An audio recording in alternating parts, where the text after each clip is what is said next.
मराठा समाजाच्या आरक्षणासाठी आडवे येणारे आणि ओबीसी समाजाच्या आरक्षणाला धक्का न लागणारे लक्ष्मण हाके 5 दिवसापासून उपोषणाला बसले.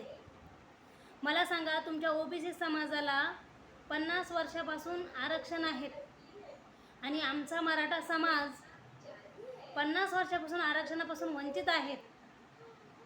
तुमच्याकडे आरक्षण असून तुम्ही एवढे ओरडतायत, एवढे रडतायत, सगळा ओबीसी समाज एकत्र आलाय. मग मला सांगा, आमचा मराठा समाज किती हुशार झाला असेल की जर तुमच्याकडे असून सुद्धा तुम्ही रडतायत. मग आमच्याकडे नाही, आम्ही काय केलं पाहिजे? उलट आमचा समाज समजदार झालाय. आणि माझं लक्ष्मण हाकेंना सांगणं आहे, लक्ष्मण हाके, तुम्ही मराठ्यांच्या हक्काचं घेणार नाहीत आणि मराठ्यांच्या हक्काचं